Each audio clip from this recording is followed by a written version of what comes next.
Hello and welcome to episode 127 of the Haskincast podcast. I am your host, Scott Haskin, and here with an A-list musician that I was very excited to secure some time with. Really great guy too, and he's doing some things that are going to help entertain people, as he always says, but he's also doing some things that are going to help people, and I'm very excited to talk to him about all of that. Interestingly, we talk about his one gig playing Jesus Christ Superstar as a drummer, and it was kind of a last minute thing. And I dig into this a little bit because that show was just such a huge influence for me in my life since I was a very, very young child. And so anybody that worked on it, I'm always very excited to hear a little bit of the details on it. But he's done so much amazing work. And out of the thousands and thousands of gigs that he's played, that's the one that I tend to zero in on. But I've had the opportunity to see him twice perform with Uriah Heep here in Las Vegas, and they were just such phenomenal shows. It's interesting the timing of all of this. Is Lee Kerslake, his predecessor in Uriah Heep, just recently passed away, and watching the band play with him, he just fits right in. He's found his sound within the band. He's really helpful with the writing side of things, as we're going to find out. And just a great addition to the band. And you would think that it would be hard to fill the shoes of a guy like that who had such a unique and personal sound, as most drummers really don't have their own sound. There are a few that do, and Lee Kerslake was definitely one of them. But I would also say that Russell Gilbrook easily has a sound that's his. And he's a Paiste artist, and we all know that Paiste are my favorite cymbals. And so we're going to talk about his new drum set, his cymbals, his setup, all that good stuff, and really dig into what's going on in his world. So if you're not listening to this sequentially with the other episode that I released this week with Serenity Star Foreman, then I'll just give you a quick update. The new album Entranced is coming along very well. Working on a new song for that this weekend. And then the Uriah Heep podcast is on schedule to release these review episodes starting on November 3rd, which I'm very, very excited about. That is also already available on multiple podcast platforms. The welcoming episode is already available as well. I had to do that to get the RSS feed going. So you can already go and follow the podcast on any of those. There's also a Facebook page for Uriah Heep, the Magicians Podcast. And we're also on Twitter and Instagram. And you can go to my website, www.scotthaskin.com, and click on the Uriah Heep podcast link. And that also takes you to all of those links and all that great stuff. So, I was just so excited to get some time with Russell, and he's such a dynamic guy and really kind and just a lot of fun to talk to. And I really am excited to bring this interview to you guys. So I'm going to quit talking about myself and just bring you Russell. Here he is.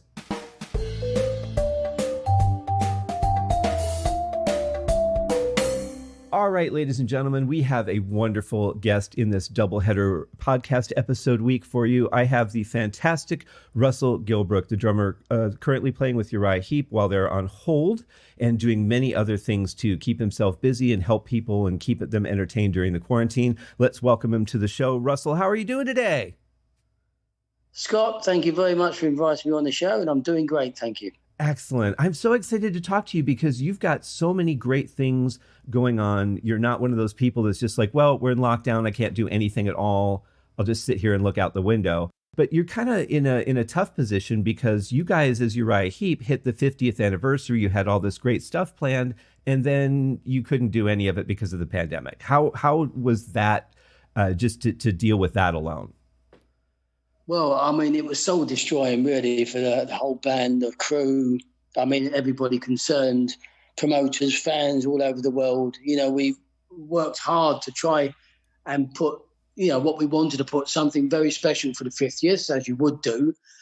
And, this COVID hit hard, and it's destroyed, for the moment, our touring. So everything's been put off. 50th cannot be the 50th.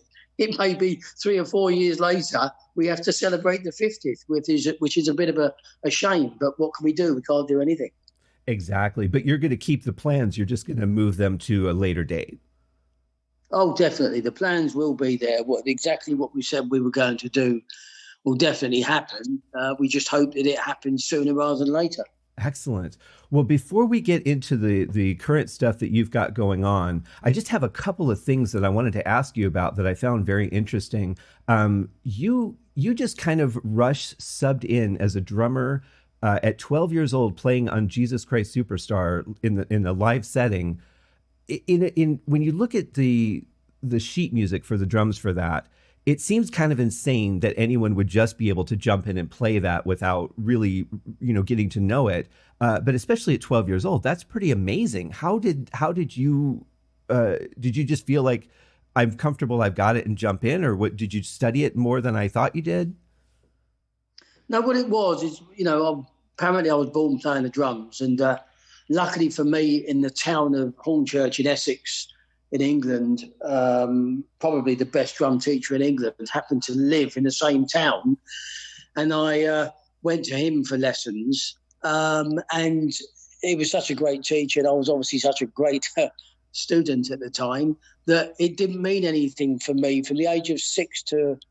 I had lessons with someone else from 4 to 6, but with Bob, I went from 6 to 14. And he literally taught me everything. And obviously reading was amongst that, but because, as I said, I feel as though I was born playing the drums, I took to it like duck to water. So reading was never an issue with me. So by the time I'd got to 12, I literally could just read like someone reads from a book. So I wasn't fazed about anything at all. And as a kid, you don't get freaked out because you can't really think of the problems that grown-ups do. Grown-ups always try and analyse what might go wrong and when this might happen, and anxiety and this, that, and the other. As a kid, you don't get that. So I just literally opened the pages and did it. Wow. Because that's not a simple soundtrack. I mean, even as a drummer, there's a lot going on. No, I couldn't do it now. My reading's really rusty now. I haven't had to read music properly for 15, 20 years. And when I do sessions, people either want my playing, so I do my own cheat sheets, or if there is kind of some sort of skeleton drum parts to do in sessions or what have you, I could just, make my own cheat sheets up and get through that way rather than proper reading. Because if you don't keep things like that up, you can get a bit rusty on it. Oh, exactly. Yeah, it's like a foreign language. If you don't speak that language from time to time, it starts to fizzle away. Yeah, exactly. Yeah. Well, how did the actual performances go? Were you able to just get in and do them? Were there any challenges that arose? You mean on that particular show, or do you mean on Superstar? Yeah. I only did the one dep. Oh wow. Okay. It was literally because all the calls went out because the drummer couldn't do it. All the calls went out to get a dep, and no one could do it. And when they called my teacher up, he couldn't do it because he used to do dep work in the shows in the West End. He obviously put my name forward because I was his star student.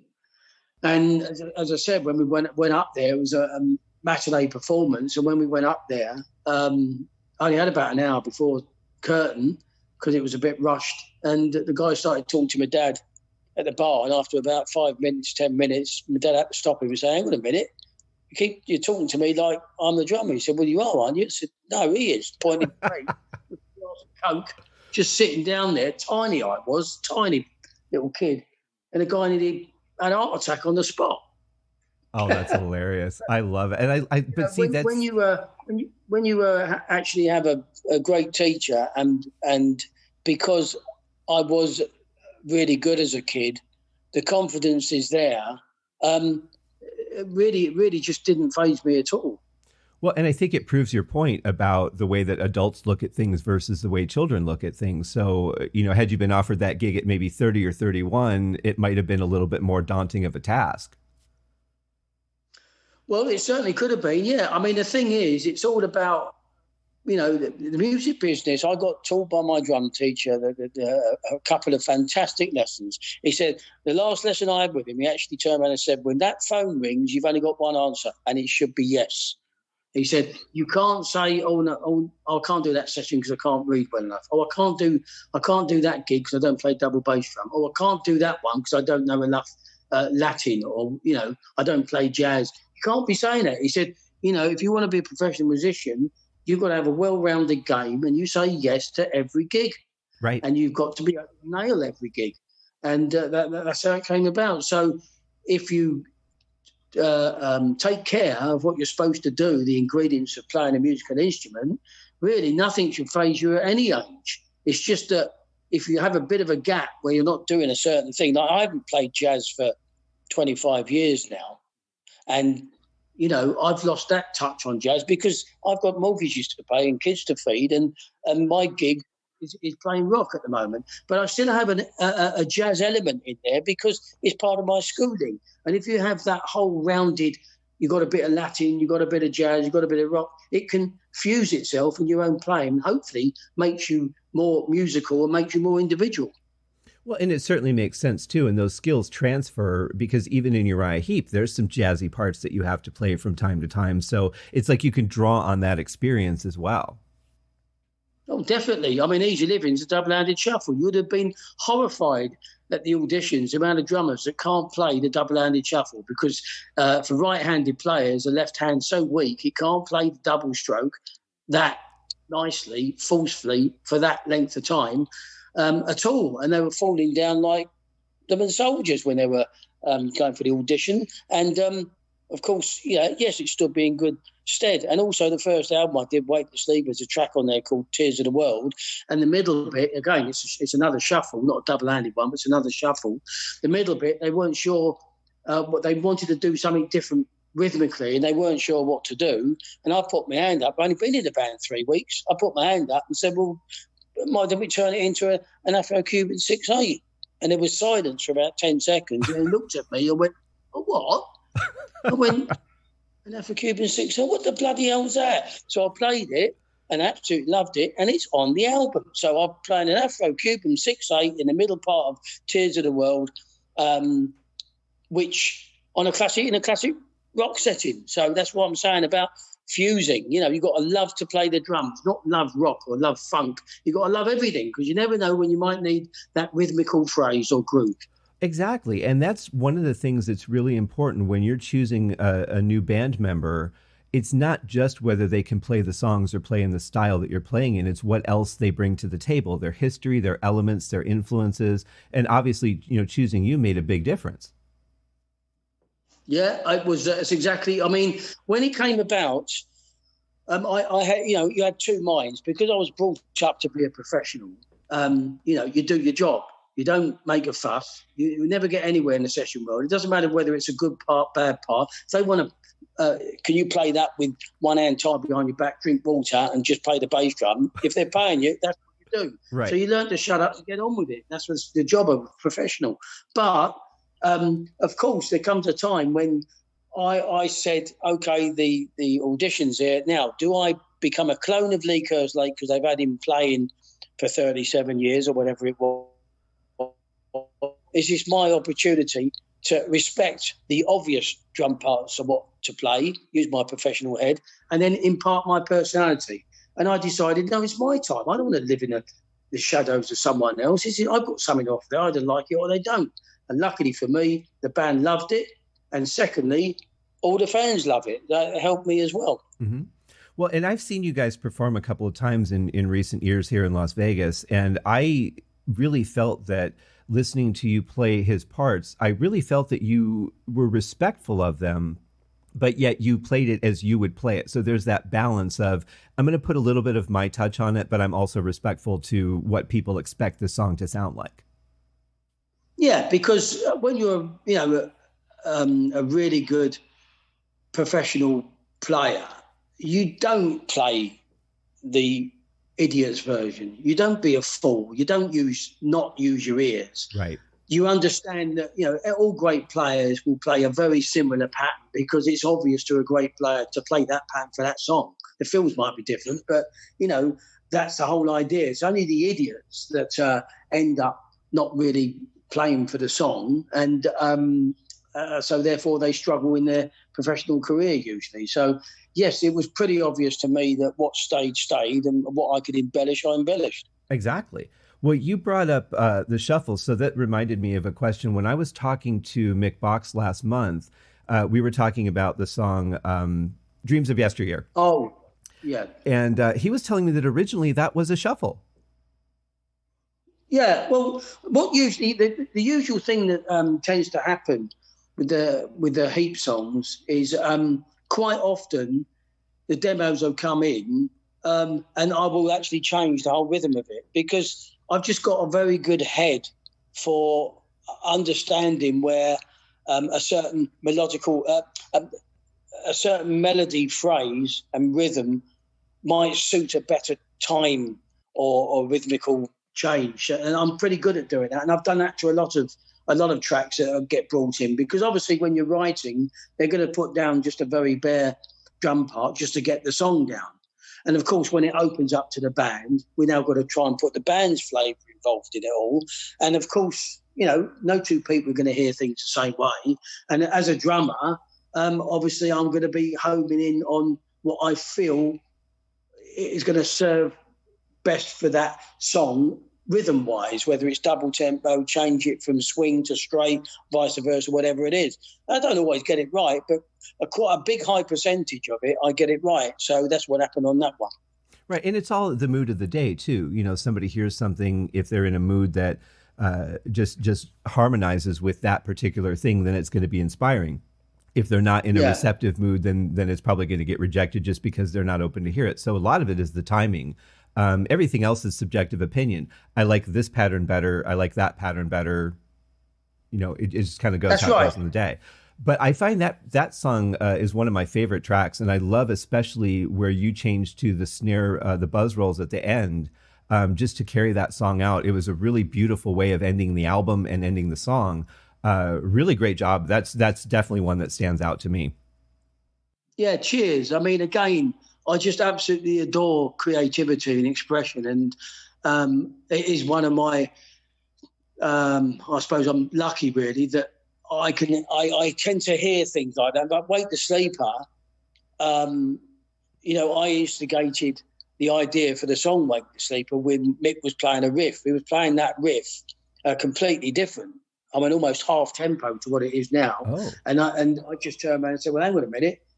Well, if you speed that up and I put double bass drums in, not only does it introduce me, because obviously Lee didn't play double bass drums because I'd had an album out for 10 years, I said, but it could sound really cool. And of course it did. And it's the same thing with What Kind of God that's on that album as well. I wanted to play it. The whole song gave that old school military type of snare drum thing. So that's why that's in the verses. And that's why it's very... not a straightforward beat, because the song was telling me you can't just put a straight beat on it. And I love it. I love the songs doing that to me, because it's forcing me to be creative, which is what I want to do. Exactly. And with somebody who's really creative, and certainly somebody that has their finger on the pulse like you do, you can't restrain that. You just have to let it out. It's just not in us to not pursue it. That's right. I mean, I wouldn't say I'm a nightmare, but, when you're doing pre-production, it's like you could go on forever. No, this, try this, well, change that, this, do that. There's got to be a cut-off point at some point. But it's just nice to... And sometimes, you have a great idea and you put it down and you go listen to it and it sounds really flat and horrible. And then you have to put it to bed or come back to it another few days later, because sometimes you just can't get what you want out of a song. It's just the way it goes. Oh, absolutely. Yeah. Now, you had mentioned, too, that Easy Living was a shuffle that a lot of drummers were not playing right in the auditions. I would imagine that they were playing straight quarter notes on the snare and trying to do the shuffle part on the hat. Oh, it was a nightmare. I mean, yeah, they were playing it like a normal shuffle with the backbeats on the snare and not even many ghost notes, which is completely wrong, gives it completely the wrong. That song is just purely about the shuffle that Lee created. The same as Return to Fantasy, which is even faster, right? They're double-handed shuffles for a reason. They give it that swing. You can't start putting heavy-duty backbeats in to a swing song, because not to that particular one anyway. And of course, as I said, if you haven't got the technique to do it, what are you going to do? Well, you're going to do your version, and that's where they fell down on. Sure, and I would imagine to sustain it for that long, especially Return to Fantasy, because that's a much longer song than Easy Livin'. it really takes a lot of arm and wrist strength to be able to sustain playing that, because that would be draining on your body. It is. For anyone out there, drummers who are here, it's at 176 BPM that we play it at, right? And it's a double-handed shuffle the whole way through it all, with obviously little fills and accents, but always returning to the double-handed shuffle. It's a great exercise in itself if you want to strengthen up your weak side. Mm-hmm. And you seem to be, any picture that I've seen of you, you're in very good shape. So it's obvious that you're very interested in taking care of yourself, which is very important, especially being on the road all the time. But how do you handle that when you're on the road? You're on tour, you don't have your equipment with you. How do you maintain that while you're on the road? The 100% truth is the gigs. I'm not the quietest player, and the band isn't the quietest band. They're really full on, and we create a lot of energy. And I really do play hard for the solid hour and a half, hour and 40, whatever we're doing. And because we tend to do a lot of shows, that in itself, a long tour, when we went out with Paiste, just over a year ago now, that was a long tour we did with Judas Priest. And doing that amount of shows, we did 62 shows, I think. That keeps me fit. Yeah. So that's really what helps me on the road. I don't tend to drink a lot. On days off, I do. We all like to have a nice meal and nice wine on days off, because we're treating ourselves, because we're working hard, and why not? But on gigs, I just can't do it. So I very rarely have any more drink after gigs now, because I don't want the shows to suffer at all. And I prefer to play when I'm fit. Yeah. Well, and that's the thing, is the music is the most important part. And as long as whether it's, you're in the song and you're playing for the song and not for yourself, or you're taking care of yourself so that you can play the show, I mean, that's what being a performer is really all about. Yeah, that's what it should be about. Exactly. And the thing is, it's a slippery road if other things start taking the number one spot. The number one spot is your performance, because that always wins a day and brings the crowds back in. Exactly. And I actually saw you guys on that tour with Paiste when you were here in Vegas at the Joint at the Hard Rock Hotel, and it was a fantastic show. Just the energy that you guys have on stage, it's just amazing. You're playing the songs, whether they're happy songs or sad songs, but you all just seem to be enjoying being there on the stage performing so much that I think is more powerful to me than even the music. Yeah, I mean, that we get told that all the time. That's what makes us win the day all the time. Whenever we love doing festivals, because you've got an immediate reference at festival. You've just seen that band, now you're seeing that band, now you're seeing that band. You've got a reference on performance, energy level, all of the ingredients that make fans like bands. And we always win the day with everybody. They always turn around and say, my God, you guys look like you're having so much fun and the energy is amazing. Well, they're the two most important ingredients for the fans to keep coming back and watching your shows. Yep. And you guys have it absolutely nailed. Just a couple more questions before we get to your current stuff. If I read this right, and I know a lot of the information that's out there is not accurate, so I want to ask you, you were in a band called Bedlam, but you replaced Cozy Powell in that band. Yeah, well, what happened was when poor Cozy died, bless him, they had a tribute for him up in Buxton, which is like a north part of the UK. I can't. Someone, I don't even know 100%. Someone gave the promoter of that benefit gig my number, because I had quite a big name in the rock, as being a rock drummer anyway. And they put me in Bedlam. And so the first time I met Denny Ball, Frank, the singer, Pete Ball, his brother, who sadly died now, I met them up at a rehearsal studio called John Emery's. And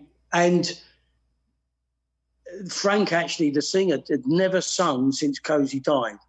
So he hadn't sung, in fact, since the band left. And he got an amazing voice in Bedlam, but it really lost, when Cozy left, they felt that was the end of it. And they wanted to do this tribute for him. So I was put in there, and we went up and did the rehearsals. As I said, Frank wasn't very keen. And of course, they heard me play a couple of couple of songs and went raving mad. Absolutely adored it. So I did a couple of little gigs with them. We were supposed to do an album, but for whatever reasons, it hadn't happened. But yeah, that was very enjoyable to do that, and to obviously, play some songs that Cozy played on. Yeah. Well, even with all the experience that you had up to that point and up to the point when you joined Uriah Heep, you're taking over for some very legendary drummers in their own right. Even with your level of professionalism, was there any element of nervousness in being in their shadow or anything? No, I'll tell you what, nerves don't come into it. My confidence level as a player and a person is so. It's almost like I've grown up, and all my sort of experience and confidence has grown up with me, and I haven't even noticed it being there. So when I go to do something, I don't get nervous at gigs. I just get excited, and an opportunity, I start smiling because I know I'm going to get that opportunity and win the day, because I know I've got something that people want to hear and see. I'm a very visual player. I know that people like my playing, and all I need is the opportunity to do it, and I win the day. Hence the Bedlam, and hence Uriah Heep, and quite a few other bits and pieces that I've done in the past. Sure. And you've played with some wonderful players. I imagine that playing with guys like Tony Iommi and Lonnie Donegan, like just getting those opportunities probably really helped build your confidence a lot too, because you're playing with some of the best known musicians in the world. Yeah, and every single one I've learned something from, and that's the important thing. You learn what you need to learn from great players and people like that, and take it on board, and all that does is feed what you've already got. It's fantastic. Mm-hmm. Oh, absolutely. So with the 50th anniversary of Uriah Heep this month, and happy anniversary to you guys. I wish we could celebrate it a little bit better, but we'll get there. British Drum Company is making you a special drum kit for the anniversary. Yeah, I know. It's amazing. I was literally up a couple of weeks ago going through the sizes, the finish on it, and two very special snare drums that no one will be able to ever get. They're only made for me, and I'm very excited for not only to see it and to play it, to get it out there so people can see it and hear it as well. It's a phenomenal company. The guys is so fanatical about how he makes drums, and they sound wonderful. So I'm very happy and excited. Yeah. Well, and having seen you live and having heard the albums that you've played on, you certainly can't argue with the sound. It's phenomenal. But I wanted to ask you, do you use different sizes in the studio versus when you're on the road? No, same kit. Exactly the same kit. Because you're using larger bass drums. Are those 26s? They're actually 24s. I'm actually going down. So They were 24. They were 24, two 24 by 16s. And I had a 13 by 9 tom, 14 by 10 tom, two 16 floor toms like Cozy Powell, a 22 by 14 gong drum, and 14 6.5 snare. But now the new kit is two 22 by 14 bass drums. Then the two toms are now both 9 inches deep because I want it to look nicer, but 13 and 14. Two 16 floors, still the same 22 14 gong, and two 14 6.5 snare drums. That is a monster kit. Definitely a monster. I'm looking forward to hearing this. I love it. So how did you connect with British Drum Company in the first place? Well, I was getting a bit despondent with drum companies. I've gone through a few since I actually left Mapex Drums that I helped build up in the UK for many years. And the last company I got very fed up with was Natal. I was with Natal, but at that time they weren't really making good shells. They are a lot better now, but at the time they weren't making good shells, and it just wasn't good enough for what I wanted at all. And I'd been watching British Drum Company, and they'd been getting better and bigger and better and bigger. So I just contacted them and said, look, I'm in a bit of a pickle here. I need a kit that's going to look good, but mostly I need a kit that sounds amazing. So we had a chat, and there we are. I joined. I love it. They do really have a great sound to them. I think you've landed in a good spot. But you're also a Paiste artist, and I'm a huge fan of Paiste Cymbals. I love the 2002 series. I think it just has such a great sound. You're playing a lot of the 900 series, which also sound phenomenal. How did you land with them? Do you want the funny story? Yeah.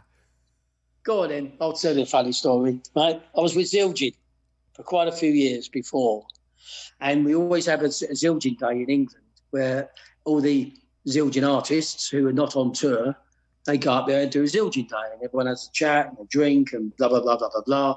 So I went up there and I had a few too many wines, and they had a ride cymbal in there that was a prototype, and I absolutely adored it. It had the characteristics that I wanted out of a ride cymbal. And I got a bit drunk, and I said to a couple of drumming buddies, I said, I'm going to nick that cymbal. What? I said, I'm going to nick the prototype for a laugh and see how long it takes them to find out I've nicked it.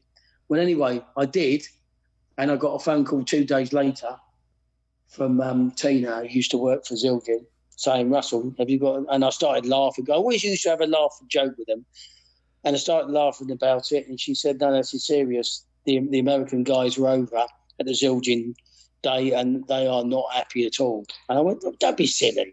I said, well, you know, I mean, what happens if Keith Moon had still been alive? I said, what happens if Keith Moon had still been alive? I said, he'd have taken the 28 cymbals and had a, you know, it's rock and roll. You know, I'm not going to show it to anybody or do anything. God almighty, it's just a bit of a laugh. Well, anyway, I got a letter in the post saying that my services are no longer required. So I made a phone call to Paiste, and Paiste said, oh, we'll have you. Damn right we'll have you. So I went and signed to them. Wow, that is so uptight for a company that makes rock instruments. Well, there you go. I thought, you know, rock and roll business, it can be a bit wacky. You know, us artists are a little bit leery. And if you see me play, as you say, I am quite a leery guy. I would never... disrespect a company. I'd never show a prototype to another company or do anything bad like that. All it was a flipping laugh. But obviously the boys didn't think so. Well, see, and now a smart marketer for them would have come back in and said, look, he just could not wait to hit that cymbal. He wanted to hear our cymbal so bad that he just had to go and hit it on his own and turn that into, you know, something that could benefit them. And instead they lost a great artist off of their roster.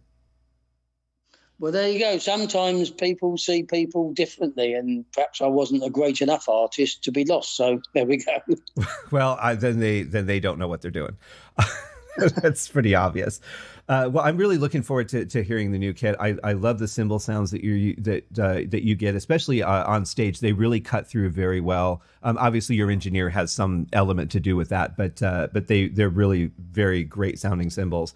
So that's definitely a good thing when you're able to go on the road. Are you going to be using that kit in the recording the new album? Well, if it's made in time, yes. I mean, we're supposed to be going in early next year to record the album, but because of the COVID thing and because of the way in which it's affected all businesses, we don't know that the recording contract is going to be delayed, or the ingredients in the contract are going to work in time for us to do all this. So who knows? I'm hoping that the kit will be ready, but when we go in to record, I have no idea. Yeah, well, certainly by the time you hit the road anyway. Hopefully. Oh, yes, definitely. Yeah. So while everything's kind of on hold, I know that Mick and Phil are starting work on the new album, but you're also writing some new songs with Simon Pinto. How's that going? Absolutely fantastic. I can't believe it. In fact, I've surprised myself with the amount of ideas that I had. And the good thing about Simon, I've known Simon for about 25 years, and he's a very good drummer as well as guitarist and songwriter and everything. And he understands me as a person and a player. And so it's very easy for me all I did is I sat down, I spent a whole day with him, and I said, right, what I did is I did my research, Scott. What I did is I wanted to go back and listen to a lot of old Heep stuff, listen to some Uriah Heep forums, listen to what the fans liked mostly, from what songs, from what albums, and then take all of those ingredients. And then I sat down with Si and I said, right, we've got to have a bit of this, a bit of this, a bit of that, a bit of this. Listen to this, listen to that. Now, these are the grooves I've got. This is the kind of thing we want. And basically all of that. And we just hit it off. What can I say? You know, it was absolutely fantastic. And got 20 tracks written. So wow. Yeah. That's a lot. So how are you guys doing this with distancing? Are you able to be in the same room? Are you recording or are you writing apart from each other? What are you doing? No, I go over to his house. He's got a recording studio in his house because he writes a lot of library music all around the world and stuff. So he's got a recording thing set up in his house. So I just travel over there, 45 minutes up the road. I travel over there and he'll present me some ideas of what I've told him. I'll then give him some new ideas, or we'll work on some ideas that have been sent over and I've gone back to change things and work on lyrics here or do that or do that. So, and it's just one of those things where he's brought the best out of me and I brought the best out of him. And it seems to be, blimey, that sounds really heapy, but a little bit, obviously it's going to be heapy, but with my personality. So it's going to have a different slant on to Mick and Phil because their personalities are different. Sure. So, you know, but to what extent the tracks go, but all the tracks are going to come in, obviously, in the pot. And then during pre-production, we'll probably just decide the favourable tracks to use because we need the album. Living the Dream went down very well. We need the album to be as good or if not better because you've got to keep moving. You can't, it's no good coming out with a bad album. It's no good. Yeah, no, that's very true. And boy, you've set the bar high with Living the Dream. So I'm really excited to hear what you guys have got. Do you have you kind of scheduled a release date or is everything still kind of up in the air at this point? It's literally up in the air. We've got to get contracts sorted out first. Once that's okayed, we can then start, trying to book appropriate rehearsals and stuff to get pre-production in and then in the album, to do the album. Right. Well, this is going to be wonderful. I can't wait to see what you guys have come up with in this collaboration. No, I can't wait. I mean, that's the thing with songwriting as well. Don't forget, it's my first contribution. And when you write, you're so close to home with the songs, it's hard to get that third perspective. So it will be, that's the time I will be slightly nervous presenting these songs because I don't know what the guys are going to say. I certainly won't be offended if they don't like them because if they don't want to use any of them, I'll just do a solo album anyway. So I like the song good enough to do a solo album, but I have written everything with old school Heep, with lots of playing because we're all good players and I feel as though we should show off our playing a little bit more. And with fantastic choruses. I mean, to me, that's the whole essence of what we're trying to do. Exactly. Have you thought about bringing in a producer? Yes, I think we definitely want to use Jay again because he was fantastic with Living the Dream. Mm-hmm. Oh, yeah.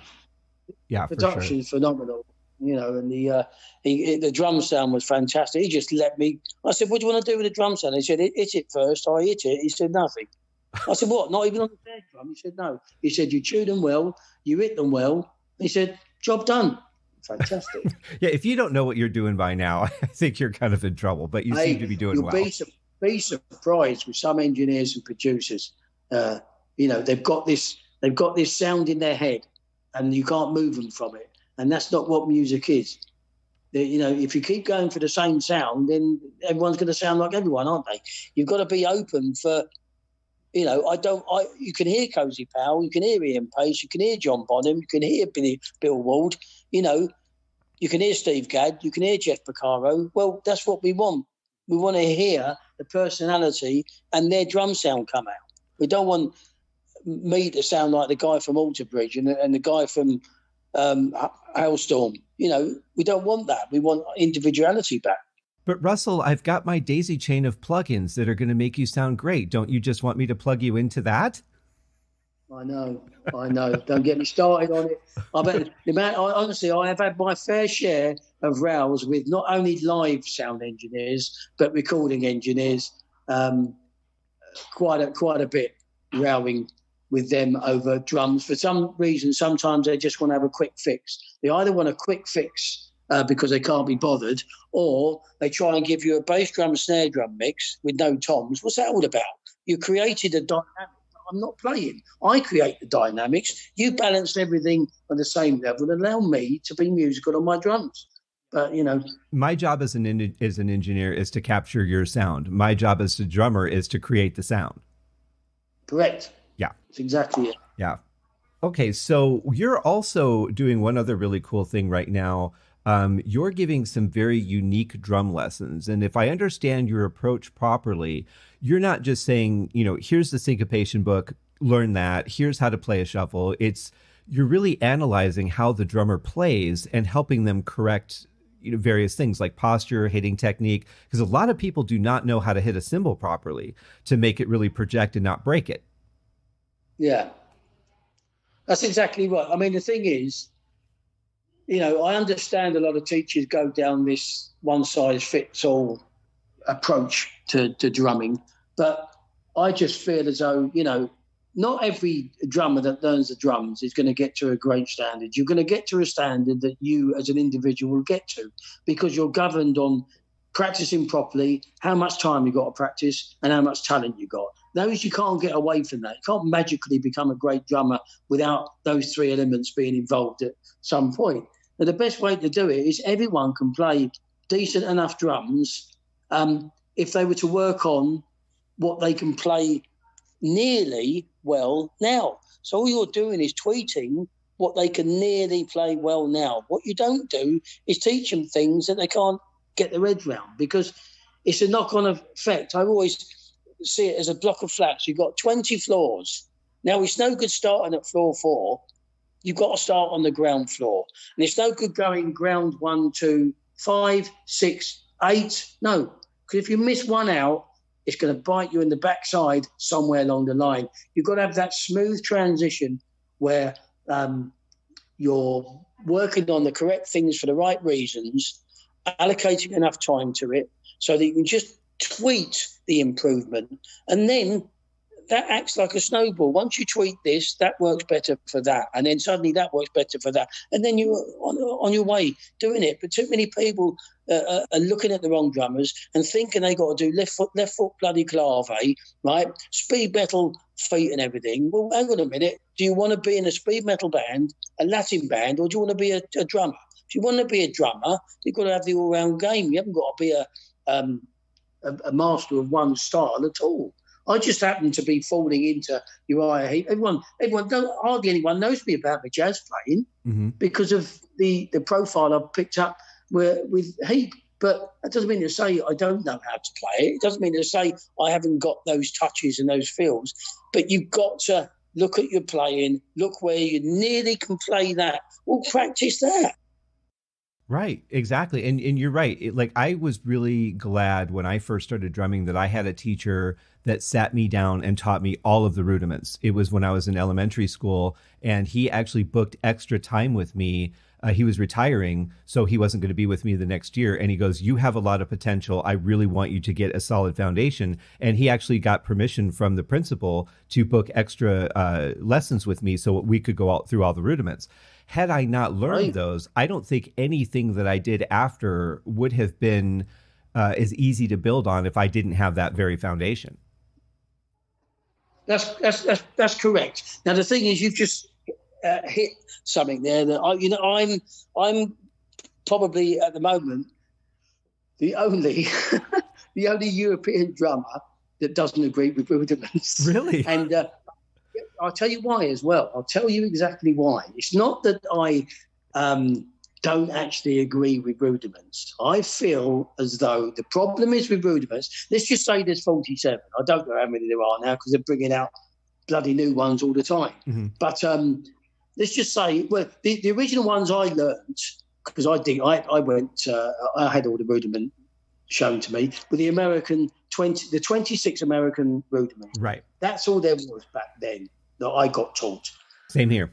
Yeah, yes. And when I reached, 20, 21, obviously I was doing a lot of professional work. I was still growing as a musician, but I suddenly had a bit of time off. I wasn't doing anything, and I was doing a lot of practicing. I wanted to up my game even more. And I had almost a light bulb moment that hit me. And what that light bulb moment was, I was looking at the rudiments, funny enough, and I'd heard all these drummers that, still struggling to play paradiddles properly. They still can't do the flam paradiddle. They still can't do that, not quite do that properly. And I came to realise, and it worked for me, which is why I tell everybody this. I said, hang on a minute. I'll tell you why you can't do it very well, shall I? And they went, why? I said, well, let's just say there's 26 rudiments, right? Well, how much practice do you do? And they say they do an hour, right? So how much practice are you devoting to each rudiment? And, they were a little bit like, well, not a lot, because I can't do them. Right, okay, so when something's hard, people stop doing it. Right. That's also, they don't want to just do the rudiments. They want to play their grooves. They want to do the next lick. They want to learn that Steve Gadd thing, the latest thing out, or whatever it might be. So, and this is what I was saying about the best way to teach, in my opinion. So you're prioritising things all wrong with not enough time. Mm-hmm. Well, what do you mean? I said, well, you've got 26 rudiments you said you want to learn. Then you've got the grooves you want to learn. Then the fills you want to learn. I said, then you want to play. And then you want to play your favourite song. I said, well, how are you going to fit all that in an hour? I said, I'll tell you the secret, shall I? I said, what's that? I said, the rudiments, 24 of them, throw them in the bin. What? I said, throw them in the bin. What are you talking about? I said, there's only two. There's only two you should ever learn. What's that? The singles and doubles. Mm-hmm. Well, why is that? I said, because everything else is a combination of those two. I said, and I'll prove it. A 5-stroke roll, 2 doubles and a single. Mm-hmm. A paradiddle, 2 singles and a double. A flam, a quiet single and a loud single. Do you want me to carry on and go through the whole lot? Apart from a buzz roll, of course. We'll keep that separate. Sure. I said, so if you were to concentrate, because your doubles aren't very good, if you were to concentrate on just those 2 rudiments, that's half an hour on each one, which is a lot of time playing each of those techniques, and really got your techniques nicely up with singles and doubles. All you then do is learn the phrase of a 5-stroke roll. Because your doubles are so good, you're going to play it like that. It's going to sound great. So look how time efficient that is. Plus, you don't need to learn the rudiments. And when you play the drums anyway, going from singles to doubles, you could be playing all those rudiments, but not having to think about it. Right, that's true. You don't really name your techniques as you go along when you're playing a song. Listen, it's old school. The rudiments were invented for snare drum players marching up and down. That's a fact. To give them loads of different musical phrases to play. They're not necessary to play the drums. They come out in your drumming because you're playing fluidity, beats between singles and doubles with different dynamics. That's it.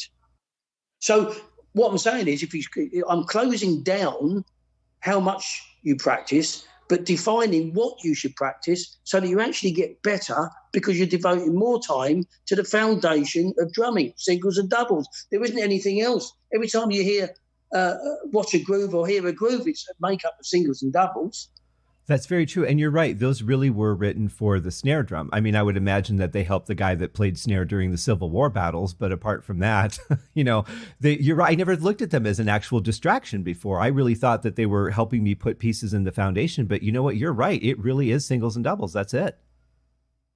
And don't get me wrong. I've never turned around and said to someone, well, he's learned rudiments and he's a great drummer. Yes, of course. I'm not saying it's not the way to do it. What I'm saying is you can't play your doubles properly. You can't do your paradiddles properly. And the reason why you can't do paradiddles, it's got a double in it. So 5-stroke roll doesn't sound very good because the double's not good. It's all going back to singles and doubles. Right. And if you can't play them properly, if your doubles are not very good, how are you supposed to play a 7-stroke roll properly then? You're still involving double. Mm-hmm. So you've got to look at why can't I play that properly? Well, let's just break it down. Right, when you break it down, it's a combination of singles and doubles. And usually it's people's double stroke that's wrong. So for as long as your double stroke's wrong, whatever you put in that's got a double stroke in it isn't going to work, is it? It doesn't magically become great in that phrase when you can't play it on its own. Very true. I just never looked at it that way, but I'm going to have to let that sink in, because that really changes the programming that I've been having for 30 plus, 40 plus years now. Well, listen, it was 2021 when this all came about. I started them practicing. Obviously, I could practice 3 or 4 hours a day just on singles and doubles, just on that. And I got them. I mean, I'm known actually in the whole of Europe to probably have the best double strokes ever, and they're loud as well, very, very loud. You can't tell the difference between my singles and my doubles like machine guns, and I'm very proud of that. Yeah. But I've done that because I allocated all my practice time to those two things. And so obviously, if you keep on practicing something correct with good technique, it's going to get better. That's what time does. If you've got talent, it's going to get better, just that little bit sweeter and better because you've got talent. But mainly, you're going to get better at those two things. That's why I never practice any of my rudiments. And when I used to teach at the music colleges, I used to say to them, I don't practice rudiments, name me one. So they'd name one, and I'd just rattle it off. Bloody hell. And I said, no, I know the phrase of it, but my hands are so good on singles and doubles, it's only a phrase of that. Right. So I can play it. I think I owe you for a lesson. So how are these lessons working? Are you doing them over Zoom? I'm doing a bit of both. Some people come and see me, and some people will do it over Zoom. Okay. I've got the link to your Facebook here in the show notes so that people can reach out to you. Is that the best way to connect with you for lessons? Yeah, just bang a message through on Facebook, and I'm always looking at that, so I'll get back to people sharp. Right. And obviously be patient with responses, because you might be in a rehearsal, you might be, you've got a lot of other stuff going on as well. So, but I'm sure you will get back to everybody and help everyone you can. I'm very excited that you're offering that, because I've seen a lot of these rock master classes. I actually took one with Steve Morse a couple of months ago. But it's really interesting to see how we're able to connect with the artists now, where we couldn't do that before. You guys were behind a shield. And there was no interaction. And now these days with the technology and the ability, while everybody's slowed down with COVID, it's a really beautiful thing to be able to get this kind of information and have that direct, here's what you're doing, here's what I think you could improve on. I don't think it gets any better than that. No, and Scott, I absolutely adore passing on. I call them the Gilbrook Golden Secrets, right? Because what they are is just readjusting people's brain, prioritizing practice thoughts. That's all I do. And when people realize and get it, that it's just singles and doubles, right? Look at the time that you're saving, because you're going to get better. And then the little thing, why aren't you playing the groove better? Well, it just could be just down to literally posture, literally where the snare drum's sitting in relation to your seat. Just tiny little things like that they can't think about. And I know what it did to my playing, and I know that I got better, quicker, and so therefore my enjoyment and enthusiasm got quicker as a result of doing that. Right. Well, and it's just to be able to look at somebody and go, if you just turn your wrist a little bit, you're going to have a lot more endurance. You're going to have a lot more power. I mean, those subtle things that we don't think about because we just start playing the way we play. And we don't necessarily think about like the dynamics of the positioning of our body or how we sit on the throne or how close the throne is to the snare. We just do whatever we do, and that's the way it goes. So to have somebody come in and go, okay, you need to move 2 inches back, and you'll be able to hit at a better angle, and it'll project better. Those things make all the difference. But we just want to play. We don't really think about that.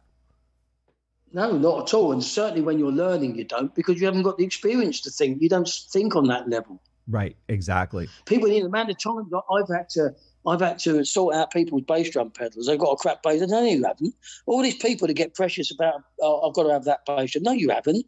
Hang on a minute. All you've got to do, there's 3 things that work a bass drum pedal, right? And then the rest of it is down to your technique. The 3 things are how tight the spring is, how far back the beater is, and how far down the beater is. And those 3 things work the physics of how the bass drum beater comes back and forward. So the rest of it is down to, so I can play on any bass. I don't care what pedal it is. I set it up and play it, and that's what you should be able to do. Your technique serves the purpose. It astounds me the amount of people that haven't got a clue there, and the ones that buy sticks just because of what you bought the sticks for.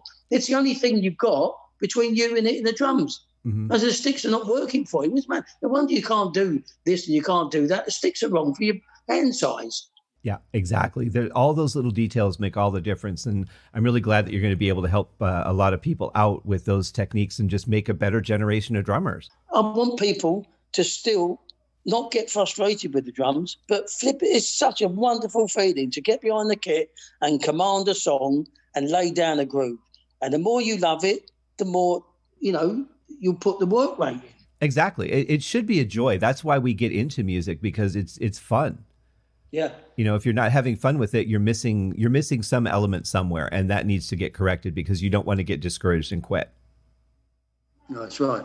Well, my last question for you is, you grew up in a time where you really learned a lot by playing live. There were a lot of opportunities in those days where you could perform often. And nowadays, it seems like for drummers, there really are, like, getting a gig once a month, if you're lucky, or maybe a couple times a month. You really don't get to learn as much live as we did in the earlier days. How would you suggest a drummer really get comfortable when they don't have that ability? You mean in a live setting? Right.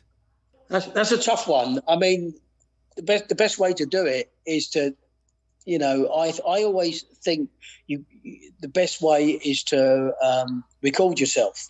You can either record yourself video and playing, or just the audio, because you need feedback on what your performance is like. Because how many times have your ears deceived you? I've known in recording sessions, I nailed that, go in there and hear it back and it sounds crap. Or you think, no, it's a ropey take. You go in there and suddenly you've nailed it. So it's very deceiving when you're living the moment. Right. So you should always record yourself. But as far as live stuff's concerned, you've got to, unfortunately, there isn't a book on experience. And I think you've got to just, the more live gigs you do, the more experience you get. And certainly, I do believe that everyone has to have their backside roasted. It's the best way in which you learn is by getting, putting yourself in the deep end. Mm-hmm. Yeah, those lessons you never forget. No. Ever. Well, Russell, thank you so much for coming on the show. I'm wishing you guys the best with all these projects. I'm really excited to hear these songs that you're writing. I can't wait to hear the next Uriah Heep album. Obviously, I will be reviewing that on the Uriah Heep podcast.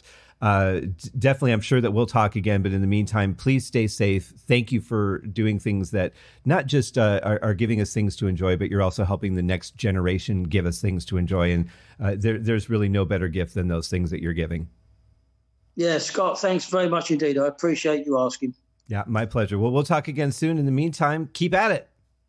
Yeah, cheers, mate. Cheers. Take care. Thank you. Cheers, mate. Bye-bye. Well, I hope that you guys enjoyed that interview as much as I did. And he did another recent interview where he digs into his past a little bit more. I try not to replicate, recent interviews that the artists have done because they've just talked about it. There's other places you can hear that. I want to dig into areas that they haven't really talked about. So, I try not to be redundant, but the link to that interview that he did is also in the show notes. That's a pretty recent one. And just a great dynamic guy. I feel like I could have talked to him for hours more and still not discovered half the things that he's done. But that interview is really interesting as well. So if you enjoyed this one, go listen to that one. And thank you guys for joining me for another episode of the HaskinCast podcast. Please remember to leave a rating or review on the podcast outlet of your choice. And we'll see you guys next week for another episode. Cheers.